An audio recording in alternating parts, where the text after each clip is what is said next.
எல்லாருக்கும் ஹாய். எல்லோரும் எப்படி இருக்கீங்க? இன்றைக்கி வந்து ஒரு குட்டி வீடியோ தான். அதாவது இயரிங்ஸ் வந்து பர்ச்சேஸ் பண்ணுறதுக்காக நான் கடைக்கு வந்திருக்கேன். இது வழக்கம் போல் வர்ற ஷாப் தான். இங்கே தான் வந்து பார்த்திங்கன்னா எனக்கு எல்லா ஐட்டமும் நான் பர்ச்சேஸ் பண்ணுவேன். ரொம்ப ரொம்ப ரேட் அஃபோர்டபுளாக இருக்கும்.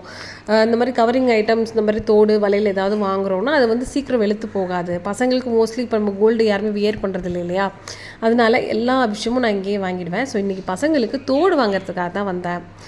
இது வந்து பார்த்திங்கன்னா ஃபுல் கோல்டு பிளேட்டட் தான். ஸோ எல்லாமே நான் மோஸ்ட்லி ஒரு 100 ரூபாக்குள்ளே தான் நான் வாங்குவேன், பர்ச்சேஸே பண்ணுவேன். ஏன்னா அடிக்கடி இவங்களுக்கு வந்து சேஞ்ச் பண்ணிட்டே இருக்கணுங்கிறதுனால எல்லாமே அப்படியே கோல்டு மாதிரி இருக்குது பாருங்களேன். கோல்டில் என்ன குவாலிட்டி கிடைக்குமோ அந்த மாதிரி பார்க்குறதுக்கு அப்படியே குட்டி குட்டியாக நிறைய டிசைன்ஸ் இருந்துச்சு. எனக்கு மோஸ்ட்லி வந்து இந்த மாதிரி சிங்கிளாக இருக்கிறது, இந்த மாதிரி முத்து வச்சுருக்கிறது, இந்த மாதிரி ஸ்டோன்ஸ் வச்சுருக்கிறதெல்லாம் ரொம்ப பிடிக்கும். ஸோ இந்த மாதிரியும் ஒன்று பர்ச்சேஸ் பண்ணுவேன். அதே மாதிரி கோல்டு பிளேட்டடும் ஒன்று பர்ச்சேஸ் பண்ணுவேன். ஸோ நான் இன்றைக்கி என்ன வாங்கியிருக்கேன் ஃபைனலாக அப்படிங்கிறதே உங்களுக்கு ஷோ பண்ணி காட்டுறேன். நிறையா பார்த்துட்டே இருந்தேன், ஆனால் எடுக்கிறது ஒரு 4-5 தான் நான் எடுத்துருக்கிறேன். ஃபஸ்ட்டாக நான் பர்ச்சேஸ் பண்ணது இதுதான். இந்த இயரிங்ஸ் எனக்கு ரொம்ப பிடிச்சிருந்துச்சு. ரொம்ப கம்மியான ரேட்டு, பட் குவாலிட்டி சூப்பராக இருந்துச்சு. சின்ன பொண்ணுக்கு வந்து பார்த்திங்கன்னா காதை ஒட்டி போடுற மாதிரி ஃபுல் ஸ்டோன் வச்சு ஒரு செட் எடுத்தேன். பெரிய பொண்ணுக்கு வந்து இந்த மாதிரி காதை ஒட்டி போடுற மாதிரி 2 பீஸ் நான் எடுத்துக்கிட்டேன்.